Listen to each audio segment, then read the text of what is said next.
Yeah, Kevin, just you've had a chance to see some Michigan State film. Just kind of, what are you looking for from that Spartan attack? I think it all starts cut up with their quarterback. Number two does a really good job of one just keeping plays alive with his legs. And he has a good arm, a strong arm that he can put the ball in a lot of good places, and he can make a lot of tough throws. So I think it starts with him, and then I think they have a good stable of running backs in the back end, and then the receiving core is a pretty good. Have just getting to watch them more and more over the last 24 hours. Like they do a lot of good things. They run good routes. They're bigger. They're athletic, and then and they have a tight end that transferred from Oregon State as well. That seems to be like the kind of like the comfort for the quarterback. Like he's got a lot of targets. He's got a lot of catches, and they obviously have a rapport with each other from the previous stop. So. There's a lot of stuff that they like to do. They'll move the pocket. They're going to max pro, throw it, try to take their shots deep, and keep the guy off the ground by doing so. So it's going to be a fun challenge, and I think our guys are excited for it. What are you looking for from your defense these last 2 weeks? I just think like we always do. Like what did we do last week? What did we not do well? And then we got to get better, right? So, as I go forward this week, Like I tell these guys every year, no matter how good a season you're having, there's only 12 guaranteed games, so let's go play, right? And let's go have some fun and enjoy each other's company and go be physical and put out on film what you want to put out there, right? So, I'm expecting these guys to continuously to improve, to play hard, and to keep fighting no matter what. Kevin, there were a lot of, plays that were untouched touchdowns, and one play where a receiver's wide open by 20 yards the other day. Does it feel like every time you fix something, a new mistake seems to find itself the next week?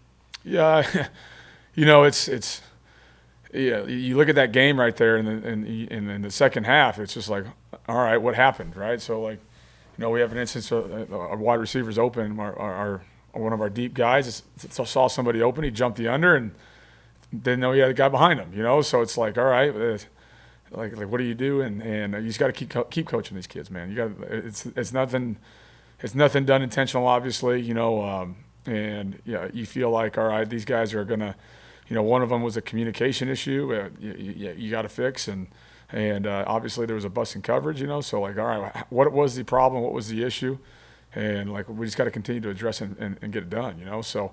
You give every tool you can to your guys, hoping they do things right, and they got to make the plays at the right time.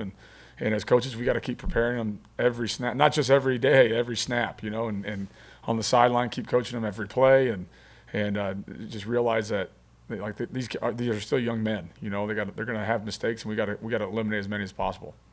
Kind of in that regard, do you have to kind of learn patience as a coach, especially when you play so many young guys that they are going to make mistakes, and you have to let them play through them, or they're never going to get better and learn from them? Yeah, that's why I'm 40 and I got this beautiful gray hair, right? No, but it is part of it, right? Like nobody's perfect, right? Like the kids are going to make mistakes, especially young guys. They're going to get out there and Hidori Hines is a young guy out there, and he plays extremely hard, made a great play, but there's also stuff for, oh man, like hold on to your breath, right? Because it's.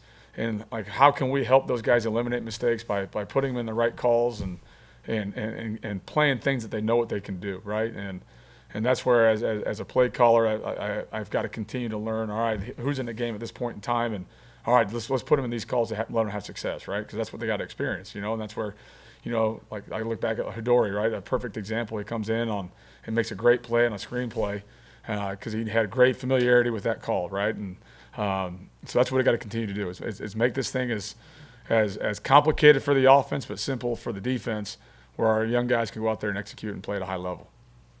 I feel like a lot we've seen this year, Dylan kind of orchestrating the defense, putting guys in better positions or directing them to be in different positions. Can you just speak to his understanding of the defense and how he's grown as a leader in that regard?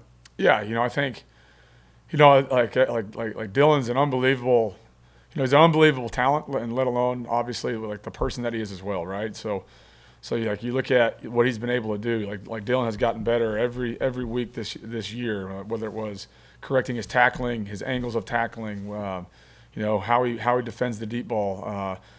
Every week you've seen Dylan make improvements because of how he prepares, right? And because of how he's prepared, now he's a veteran, right? Like he's only a true sophomore, but he's a vet. and he understands what our system is and how it needs to be implemented, right? And so he's out there with a lot of young guys, right? And I think every week it's been a different kind of rotation as far as the secondary because of whether it's injuries or what have you, and getting guys to be lined up and doing a great, like he's unbelievable. He's a coach on the field for us. He's a great leader for this team, not just the defense, but this team, and he may not be the most vocal guy at times, but when it comes down to getting people lined up and doing things the right way, he's out there getting people aligned, and there's nobody more I appreciate than Dylan Thieneman.